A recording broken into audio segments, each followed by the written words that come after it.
Okay, same point for continuity, starting on night scene foliage, having just spread a few grid seeds, not many, a couple of hundred I suppose, and some of the local Minkara pigs, just the local one, because I thought that was wiser just to spread the one that just grows, you know, less than half a kilometre away basically.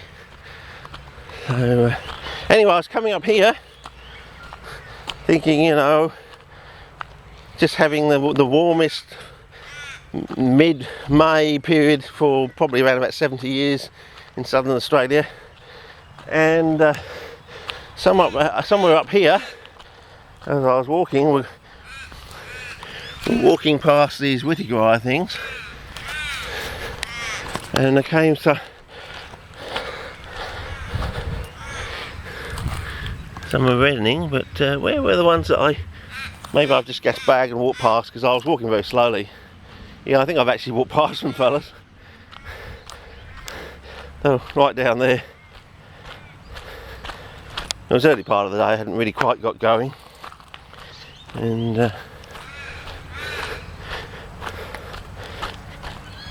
what, don't you believe me now? Oh, here they are. We walked right past them.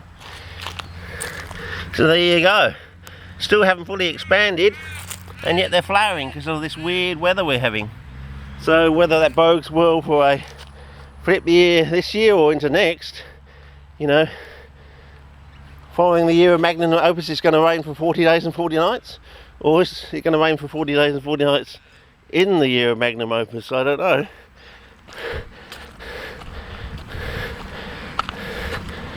I mean, if the rain doesn't come today, we may actually end up with the warmest or hottest, driest, I don't know, we can call it driest with 4 inches of rain, at least the driest, which sounds incongruous, so you can call it the driest after 4 inches of rain, in maybe 100 years.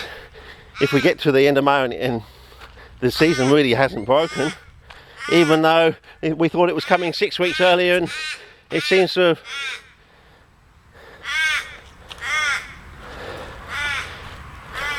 well, that should test out the microphone on the camera. But anyway, that's about it. That's all I just brought you down here for, because I thought you wanted to have that recorded. And I was tempted to go out today, but no, I've been going out too much. I might go out again later on in the week, sort of thing. Thinking of doing another kettle run. But and I think I might try experimenting putting the camera on the bonnet of the car, you know, but actually strapping it down, you know, strapping it on, getting it rock solid hard, you know, strapped down firmly to the bonnet of the car, if it's possible to do that. I haven't tested it out yet, because I think putting it on the roof, yeah. And also I'm going to do the full blue tack now on all the including the speaker that apparently becomes a microphone when you're recording, but it's normally a speaker when you're playing the movies, but it becomes a microphone, so it must have a special impedance, I would say, to be able to do that. So anyway, it seems to give you a nice surround sort of stereo sound. I said it's probably the best feature of the camera, and I hope I'm holding this camera correctly, because it doesn't weigh a ton, but you know, after you've been holding it for a while, you do tend to sag. Well, I do. Maybe I'm just getting on in years and arthritis is kicking in, or but if I get back down to here, I'll just pan around and you'll see a lovely vista. So yeah. Well, I think just looking out there is an absolutely stunning vista. Of course, we've got the wild angle on, so maybe I should walk over there and take in the vista this way.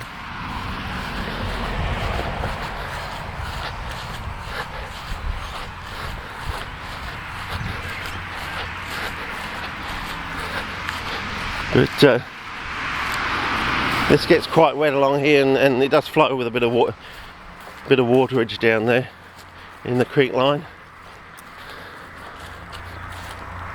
And there are drains up there, so probably in historical times, in the last 100 years or so, before they built the Happy Valley Reservoir, and when it was an actual very large swamp, probably apparently from records containing Glossopronata, it was probably a lot swampier here. And we did have Prayfolia in there until the year of the Year of the Sticky Plant Odyssey in 2001. So in 2000 they were growing there. In 2001 season they were gone. So I reckon they've been picked on or picked out. So anyway, I think that's about it. We'll just walk you back to the car. But the sunage is absolutely stunning. But I just wish the season would get on. The next spot I might take you out and show you the acacias, because over the next few weeks we'll be talking a lot about the vegetation, what's coming into season, and how you know when the Prayfolias are at their peak, sort of thing. I mean, all this like around the third week is, you know, reasonably accurate from most normal years, but how you judge it reasonably accurately is from the various types of vegetation which come into flower or at their peak, sort of thing. So yeah, from fruiting wise, sort of thing. But I'll probably be discussing that more over the next few weeks as we attempt to eventually drive up through some diaphanous mist in the early morn after the early early night. Okay, over and out for now.